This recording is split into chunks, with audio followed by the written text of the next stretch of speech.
जय श्री कृष्णा। दोस्तों, औरत जब अकेले लेती हो तो चुपके से उसकी पीछे की एक चीज जरूर चाट लेना या स्पर्श कर लेना उनको मिलता है ढेरों आनंद और वह हो जाती है हमेशा के लिए आपकी। यह चीज पुरुषों को चाटना बहुत जरूरी होता है, नहीं तो पति पत्नी में प्यार कम हो जाता है। इसे हर पुरुष चाटता है, आप भी महिला की यह एक चीज जरूर चाट लेना। आपका भाग्य चमक जाएगा, किस्मत चमक जाएगी, आप करोड़पति लखपति हो जाएंगे, धनवान बन जाएंगे। दोस्तों, आज का यह वीडियो बहुत ही ज्ञानवर्धक साबित होने वाला है। वीडियो को लाइक जरूर करें और दोस्तों पति पत्नी इस कहानी को जरूर सुने। दोस्तों, इस कहानी को पूरे तन और मन के साथ जो सुनता है उन पति पत्नी के रिश्तों में किसी भी प्रकार की कमी नहीं आती, बल्कि उनके बीच का बंधन और भी मजबूत हो जाता है। कलयुग के इस दौर में सबसे बड़ी समस्या यह है विश्वास और आपसी समझ कमजोर पड़ने लगती है। लेकिन इस कहानी में एक ऐसा संदेश छिपा है जो हर रिश्ते को एक नया जीवन दे सकता है और आपसी लगाव बढ़ जाता है और पति पत्नी के बीच सच्चे प्रेम का यह प्रमाण दिखलाता है कि चाहे कितनी भी बड़ी मुसीबत क्यों ना आ जाए, अगर प्रेम सच्चा हो तो समय और दूरी उन्हें अलग नहीं कर सकते। इस कहानी को सुनने के बाद हर किसी को यह महसूस होगा कि यदि पति पत्नी के बीच सच्चा प्रेम है, इस कथा में वह सब कुछ है जो आपको यह सोचने पर मजबूर कर देगा कि जीवन के कठिन पलों में भी प्यार की विजय संभव है। मित्रों, मेरा आप सभी से हाथ जोड़कर अनुरोध है कि आप लोग इस कथा को शुरू से लेकर अंत तक पूरा अवश्य सुने, और जो भी श्रोतागण इस कथा को शुरू से लेकर अंत तक सच्चे मन से श्रवण करते हैं तो भगवान श्री कृष्ण जी की कृपा उनके परिवार पर सदैव बनी रहती है और उनके परिवार में आने वाले सभी संकट भगवान श्री कृष्ण स्वयं हर लेते हैं और उनके परिवार का जीवन सुखमय कर देते हैं। मित्रों, आप सभी को पता है कि आधा अधूरा ज्ञान पाप के समान होता है, इसीलिए दोस्तों आपको इस वीडियो को पूरा श्रवण करना है ताकि आपको संपूर्ण जानकारी मिल सके। दोस्तों, अब आपका ज्यादा समय व्यर्थ ना करते हुए इस ज्ञानवर्धक कथा को सुनाना आरंभ करते हैं। मित्रों, एक बार की बात है, भगवान विष्णु नीले स्वर्ण युक्त वातावरण में अपने आसन पर विराजमान थे। तभी वहां पर अंतरिक्ष मार्ग से होते हुए गरुड़ महाराज पधार हैं और भगवान विष्णु को प्रणाम करते हुए कहते हैं, हे तीनों लोक के देव, आप मेरा प्रणाम स्वीकार करें। तब भगवान विष्णु गरुड़ महाराज को आशीर्वाद देते हुए कहते हैं, हे गरुड़ महाराज, आज आप कई अरसे बाद किस प्रयोजन से यहाँ पर पधारे हो और तुम मुझे किसी विषय में चिंतन करते हुए प्रतीत हो रहे हो। तब गरुड़ महाराज जी कहते हैं, हे प्रभु, आज मेरे मन में एक प्रश्नों ने फिर से जन्म लिया है जिसकी वजह से मेरा मन किसी भी कार्य में नहीं लग रहा है। तब भगवान विष्णु जी कहते हैं, हे गरुड़ महाराज, आप अपना प्रश्न पूछिए, मैं आपके प्रश्न का उत्तर देने के लिए तैयार हूँ। तब गरुड़ देव कहते हैं, हे प्रभु, औरत के वह कौन सा अंग है जिसे चाटने से अपार धन की प्राप्ति होती है। गरुड़ देव जी का यह प्रश्न सुनकर भगवान विष्णु जी कहते हैं, हे गरुड़ महाराज, आज आपने समस्त मानव जाति के लिए यह प्रश्न पूछा है। और आगे भगवान विष्णु जी कहते हैं, हे गरुड़ देव, मैं इस प्रश्न का उत्तर एक कथा के माध्यम से तुमको बताऊंगा। तो हे गरुड़ महाराज, आप इस कथा को पूरे ध्यान से और कथा को अंत तक सुनना, और जो भी पुरुष इस कथा को सुनने के बाद स्त्रियों के यह अंग चाट लेता है वह कभी भी गरीब नहीं रहता है और उसके घर में सदैव माता लक्ष्मी वास करती है। तब गरुड़ देव कहते हैं, हे प्रभु, आप मुझे वह कथा सुनाइए, मैं उस कथा को शुरू से लेकर अंत तक सुनूंगा। तब भगवान शिव कथा को आगे बताते हुए कहते हैं, तो दोस्तों, कथा को आगे जानने से पहले अभी तक आप लोगों ने वीडियो को लाइक नहीं किया है तो वीडियो को लाइक करके हमारे चैनल धर्म संगम को सब्सक्राइब करें और जय माता लक्ष्मी जरूर कमेंट करें। तो मित्रों, कथा को आगे बताते हुए भगवान विष्णु जी कहते हैं, हे गरुड़ देव, एक बार की बात मध्य प्रदेश के एक छोटे से गांव में बजरंग नाम का एक व्यक्ति रहता था। उसकी एक पत्नी थी जिसका नाम सुषमा था। सुषमा देखने में बहुत ही ज्यादा सुंदर थी और वह अपनी पति से बहुत ही ज्यादा घृणा करती थी। इसी कारण बजरंग अपनी पत्नी से बहुत ही ज्यादा परेशान था, क्योंकि उसकी पत्नी बात बात पर हमेशा उसे ताना मारा करती थी, तुम्हारे पास है ही क्या, घर में खाने तक को कुछ नहीं है। दोस्तों, उसके घर में बिल्कुल कंगाली छा गई थी, एक भी रुपया नहीं था और उसके घर में खाने के लिए अन्न का एक दाना तक नहीं था। दोस्तों, एक तो घर में खाने के लिए खाना नहीं था, ऊपर से पत्नी का ताना सुन सुनकर वह बहुत परेशान हो गया था। बजरंग को बिल्कुल भी समझ नहीं आ रहा था कि मैं क्या करूं। इसी परेशानी में धीरे धीरे दिन व्यतीत हो रहे थे। फिर एक दिन की बात है, जब वह अपने घर से जंगल होते हुए एक सुनसान रास्ते पर निकल गया। वह रास्ता बहुत ही ज्यादा सुनसान था, उस रास्ते पर दूर दूर तक कोई नजर नहीं आ रहा था। उसको पेड़ पौधों के अलावा ना कोई पशु ना ही कोई पंछी नजर आ रहा थी। वह चलते ही जा रहा था, तभी उसको जंगल के भीतर एक आश्रम दिखाई देता है। वह उस आश्रम के पास जाता है तो वह सोचता है कि यहाँ दूर दूर तक ना कोई पशु ना कोई पंछी ना ही कोई मनुष्य दिखाई दे रहा है, तो यह आश्रम कहाँ से आ गया। तभी उसकी नजर एक साधु पर तपस्या करते हुए दिखाई दिए। आगे भगवान विष्णु जी कहते हैं, हे गरुण महाराज। फिर बजरंग उस साधु के पास जाकर बैठ गया। जब साधु ने अपना तप खत्म किया तो बजरंग उनके सामने जोर जोर से विलाप करने लगा। साधु ने बजरंग से कहा, हे पुत्र, तुम्हें क्या दिक्कत, तुम क्यों विलाप कर रहे हो, आखिर तुम्हें क्या परेशानी है। तब बजरंग ने साधु महाराज से कहा, हे महाराज, मेरी एक पत्नी है जो कि मुझे रोजाना ताना मारती है। मैं गरीब हूँ तो मैं क्या करूँ, कितना भी कुछ कर लूँ लेकिन धन कमा ही नहीं पाता हूँ। मेरा एक छोटा सा धंधा था, वह भी पत्नी के क्लेश की वजह से चौपट हो गया। वह दिन रात मुझसे झगड़ा करती है। अब तो मैं दाने दाने के लिए परेशान हो गया हूँ। हमारे घर में खाने के लिए ना ही कोई अन्न है और पीने तक के लिए ना ही कोई पानी है, और इस वस्त्र के अलावा मेरे पास कोई दूसरा वस्त्र भी नहीं है, जिसकी वजह से मैं एक हो वस्त्र पहनता हूँ। हे साधु महाराज, लेकिन मैं अपनी पत्नी को समझाता हूँ कि वह मुझे ताने ना मारे, मुझसे झगड़ा ना करे, लेकिन वह बिल्कुल भी नहीं मानती है। साधु महाराज जी, इसी वजह से मैं बहुत ज्यादा परेशान हूँ, इसी वजह से मैं अपना घर छोड़कर यहाँ आया हूँ। तब साधु जी कहते हैं, रो मत बेटा, मैं तुम्हें एक काम बताने जा रहा हूँ जो तुम्हारी किस्मत चमका देगा। तुम्हें अपनी औरत का सिर्फ यह अंग बेशर्म होकर कर चाट लेना है, अचानक तुम्हारे घर में धन की प्राप्ति होने लग जाएगी, तुम देखते ही देखते बहुत अमीर बन जाओगे। साधु जी कहते हैं, जो भी पुरुष औरतों का यह अंग चाट है, उसके घर में कभी भी धन की कमी नहीं रहती है और ना ही उसके घर में लड़ाई होती है। वह जो भी व्यापार करता है उसमें हमेशा तरक्की होती है, और तो और उसके घर में माँ लक्ष्मी का वास रहता है। आप यह समझ जाएं कि माता लक्ष्मी उसके घर में सदैव के लिए कैद हो जाती है। आगे साधु महाराज रामानंद से कहते हैं, हे पुत्र, अब मैं तुमको औरत के उन अंगों के बारे में बताने जा रहा हूँ, इसे ध्यान से सुनना और अपने जीवन में इस पर गौर करना। तब बजरंग साधु जी महाराज की बातें बहुत गौर से सुनता है और कहता है, हे साधु महाराज, जितनी जल्दी हो सके मुझे यह बता दो कि औरत का वह कौन सा अंग है जिसे चाटने से अपार धन की प्राप्ति होती है।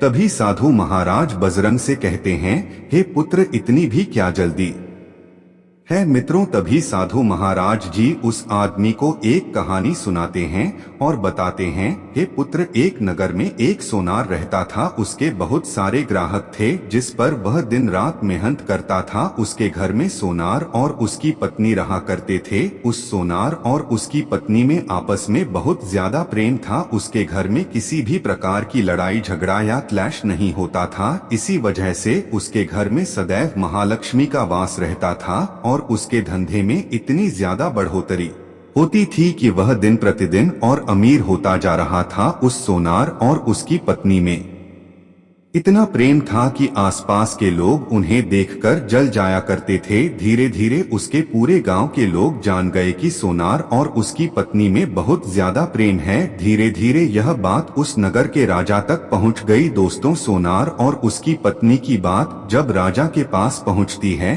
तो राजा भी उसके प्रेम की काफी ज्यादा तारीफ करता है। वह सभी से बताते हैं कि हमारे नगर में एक सोनार और उसकी पत्नी रहते हैं जिनमें कभी भी लड़ाई झगड़े नहीं होते हैं। उन दोनों में आपस में इतना प्रेम है कि मैंने ऐसा अपनी जिंदगी में कभी भी नहीं देखा। एक बार की बात है, राजा पूरे नगर में ढिंढोरा पिटवा देता है कि इस नगर में जितने भी लोग हैं वह सभी अपने अपने घरों में घी का दिया प्रज्वलित करेंगे। यह बात सुनकर राजा की पत्नी पूछती है, हे स्वामी, आप ऐसा क्यों कर रहे हैं? सबके घर में घी का दिया क्यों जलवा रहे हैं? राजा अपनी पत्नी की यह बात सुनकर कहते हैं, हे जीवन संगनीर, प्रेम की निशानी होती है।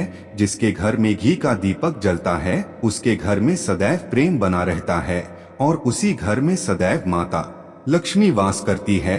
और मैं चाहता हूँ कि जो प्रेम सोनार और उसकी पत्नी के घर में है वह हमारे पूरे नगर में रह रहे पति पत्नी के बीच हो। इसीलिए मैं हर घर में दीपक जलवाना चाहता हूँ। दोस्तों, राजा के सैनिक जाते हैं और हर जगह नगर में दुग्गी और ढिंढोरा पीट देते हैं और कहते हैं, सभी नगरवासियों को यह सूचित किया जाता है कि सभी लोगों को महाराज का आदेश है कि सभी लोग अपने अपने घरों में घी के दीपक प्रज्वलित करेंगे और सभी के घरों में रात भर घी का दीपक जलना चाहिए। दोस्तों, राजा की यह बात मानकर सभी नगरवासी अपने अपने घरों में घी के दीपक जला देते हैं।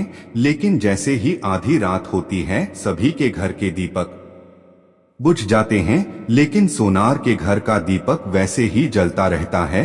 दोस्तों, दीपक हमेशा सोनार की पत्नी जला थी। सोनार की पत्नी अपने पति से प्रेम तो करती थी परंतु उसका प्यार दिखावे मात्र का था। उस सोनार की पत्नी हमेशा माता लक्ष्मी की पूजा किया करती थी, लेकिन उस सोनार की पत्नी सोनार की बात नहीं मानती थी। वह हमेशा अपनी मनमानी करती थी, उसका जो भी मन करता था वही काम करती थी। लेकिन सोनार को इस बात से कोई भी दिक्कत नहीं होती थी क्योंकि सोनार बहुत समझदार था। सोनार सोचता था, मैं अपनी पत्नी को रोक टोक करूंगा तो घर में बेवजह ही लड़ाई झगड़ा होंगे। कई चीजें सोनार इस वजह से अनदेखा करता था कि उसके घर में प्रेम बना रहे। राजा अपने महल को छोड़कर पूरे नगर का नजारा देख रहे थे। उन्होंने देखा कि सारे नगर में किसी के घर में दीपक नहीं जल रहा है, लेकिन सोनार के घर में दीपक जल रहा है। तब राजा अपनी रानी से बोलता है कि देखो, सोनार और उसकी पत्नी के घर में दीपक जगमगा रहा है,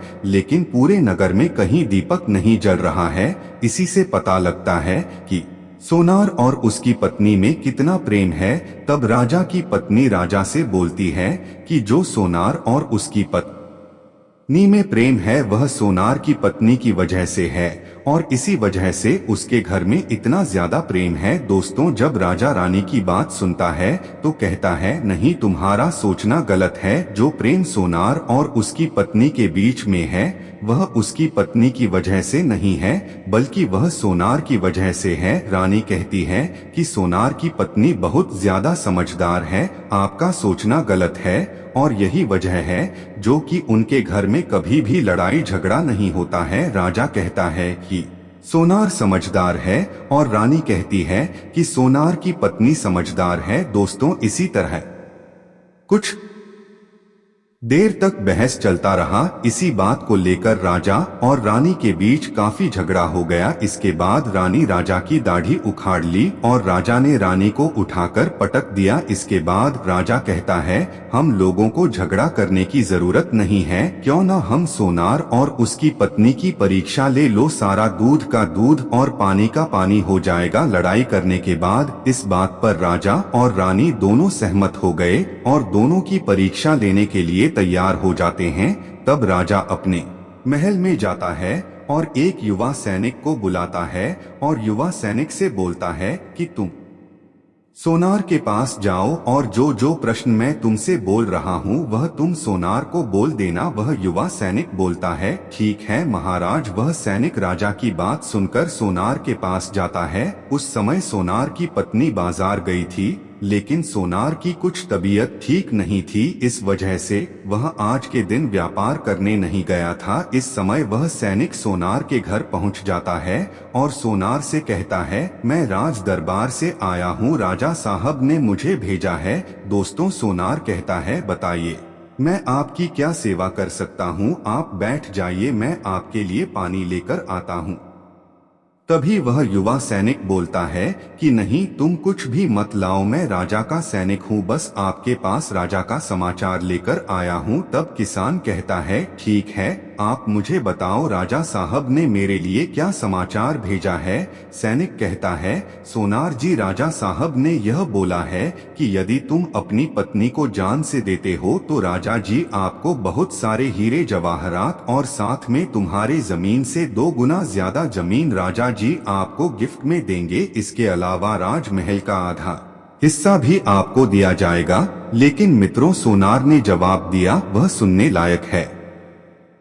सोनार ने कहा, राजा जी अपना पूरा राजमहल मुझे क्यों ना दे दे, लेकिन मैं अपनी पत्नी को नहीं छोड़ूंगा, जाओ और अपने राजा से कह दो सोनार ने ऐसा कहा है। फिर सैनिक वहां से चले जाते हैं और सोनार की सारी बात राजा को कह सुनाते हैं। इस समय रानी वह सैनिक की बात सुन रही थी। सुनने के बाद रानी ने कहा, आपने सोनार की तो परीक्षा ले ली है, लेकिन सोनार की पत्नी की परीक्षा नहीं ली है। इस तरह से हम कैसे पता कर सकते हैं कि कौन समझदार है? इसके बाद रानी ने कहा कि अब मैं भी सोनार की पत्नी की परीक्षा लेना चाहती हूँ। जब दोनों की परीक्षा हो जाएगी तभी पता चलेगा कि कौन ज्यादा समझदार है।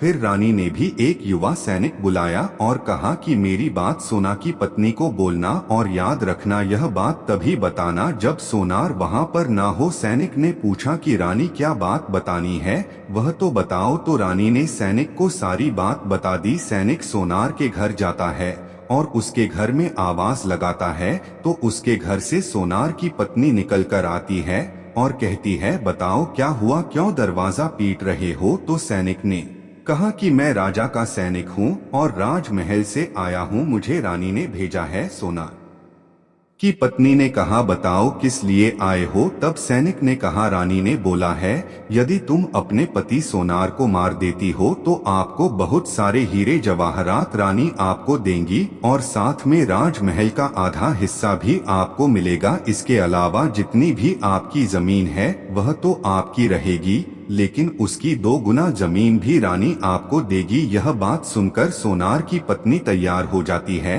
और सैनिक से कहती हैं, ठीक है, यदि मुझे रानी साहिबा यह सब देंगी तो मुझे मंजूर है, मैं अपने पति को मार दूंगी। तब सैनिक पूछता है कि रानी को कैसे पता चलेगा कि आपने अपने पति को मार दिया है? तभी सोनार की पत्नी बोलती है, मेरे घर में जो दीपक जल रहा है, जब मैं सोनार को मार दूंगी तो उसे बुझा दूंगी, तब आपको पता चल जाएगा कि मैंने सोनार को मार दिया है। अब सैनिक सोनार की पत्नी की बात सुनकर राजमहल वापस जाता है और रानी को सारी बात बताता है। सोनार की पत्नी की बात सुनकर रानी बहुत अचंभित हो जाती है। राजा और रानी को स्त्री जाति से नफरत होने लगती है। उसी समय राजा अपने नगर के सभी लोगों को बुलाता है और कहता है कि मैं चाहता हूं कि मेरे और मेरी पत्नी की वजह से सोनार की जान ना जाए। तुम लोग ऐसा करो, उस सोनार के घर जाओ और सारी बातें बता दो और उस सोनार को बचा लो, वरना सोनार की पत्नी उसे मार देगी। इधर सैनिक सोनार के घर जाते हैं और सोचते हैं कि सोनार की पत्नी सोनार को रात में मारेगी और दिया बुझाएगी। इससे पहले ही हम सोनार के घर में पहुंच जाते हैं और सोनार को बचा लेते हैं।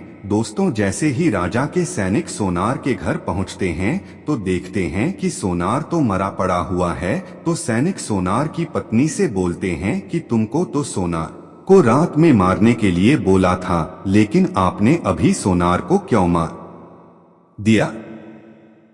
तब उस सोनार की पत्नी बोलती है कि सोनार को तो मुझे मारना ही था, रात में तो मुझे सिर्फ दिया ही बुझाना था, इसलिए सोनार को तो मैंने दिन में ही मार दिया है। सभी सैनिक तुरंत ही सोनार के घर से दौड़ते हुए राजमहल जाते हैं और राजा रानी को सारी बातें बताते हैं। राजा और रानी क्रोध से आग बबूला हो जाते हैं। इसके बाद राजा और रानी सोनार की पत्नी को बंदी बनाकर लाने के लिए अपने सैनिक से कहते हैं। सैनिक जाते हैं, सोनार की पत्नी को बंदी बनाकर ले आते हैं। राजा सोनार की पत्नी से पूछता है, ऐसा तुमने क्यों किया? तुम लालची औरत हो, तुम्हें पैसों से प्यार है? तभी सोनार की पत्नी ने जवाब दिया और बताया कि मुझे तो सोनार को पहले ही मारना था, वह तो मैं कोई बहाना ढूंढ रही थी, क्योंकि महाराज सोनार की आदत बहुत ही खराब थी, वह मेरे साथ बहुत खराब व्यवहार किया करता था। तो राजा ने कहा, ऐसा क्या करता था सोनार? तो सोनार की पत्नी ने जवाब दिया, वह सोनार मेरे कान का पिछला हिस्सा अक्सर अपनी जीभ से स्पर्श किया करता था। राजा ने पूछा, यह बताओ, जब आप लोग गरीब थे तब क्या सोनार आपके साथ यह काम करता था? तो सोनार की पत्नी बोलती है, नहीं महाराज, तब ऐसा नहीं करता था। तब राजा ने कहा, मैं समझ गया कि सोनार ऐसा क्यों करता था। उसी समय साधु जी ने बजरंग से पूछा, तुम्हें कुछ समझ में आया? औरत का कौन सा अंग चाटने से लोगों को अचानक धन की प्राप्ति होती है? तो बजरंग ने कहा, नहीं साधु जी, मुझे अभी समझ में नहीं आया। तभी साधु जी कहते हैं, अगर अभी समझ नहीं आया तो मैं फिर से आपको बताता हूँ। सोनार अपनी पत्नी के कान का पिछला हिस्सा अपने जीभ से स्पर्श करता था। हे पुत्र, जो भी पुरुष औरत का यह हिस्सा अपनी जीभ से स्पर्श करता है, उसके किस्मत के द्वार खुल जाते हैं, उसे अचानक धन की प्राप्ति होती है। ऐसा इसीलिए होता है क्योंकि औरत के कान के पिछले हिस्से में माता लक्ष्मी का वास होता है। जब आप ऐसा करते हैं तो माता लक्ष्मी आपसे प्रसन्न हो जाती है और आपको अपार धन देती है। और आपने एक बात तो जरूर सुनी होगी, औरतें माता लक्ष्मी का रूप मान जाती है। यही वजह है, इस संसार में जो भी मनुष्य यज्ञ पवित्र काम करता है, उसका घर धन से भर जाता है, जो कि इस कहानी में सोनार भी अपनी पत्नी के साथ करता था। लेकिन आप जब भी ऐसा काम करें तब आपको अपनी पत्नी को पूरी बात बता देनी चाहिए, अन्यथा आपके जीवन में ऐसा अनर्थ भी हो सकता है। मित्रों, आगे भगवान विष्णु जी कहते हैं, हे गरुण महाराज, आपको आपके सभी प्रश्नों के उत्तर मिल गए होंगे। तब गरुण देव कहते हैं, हे प्रभु, मुझे मेरे प्रश्नों के उत्तर मिल गए हैं। अब मैं इस रहस्य को पूरे मानव जाति में विख्यात करूंगा और इसी रहस्य के कारण सभी की गरीबी दूर हो जाएगी और उसके घर में माता लक्ष्मी सदैव वास करती है। तो मित्रों, चलिए हम कथा को यही समाप्त करते हैं। मिलते हैं किसी अन्य कथा के साथ।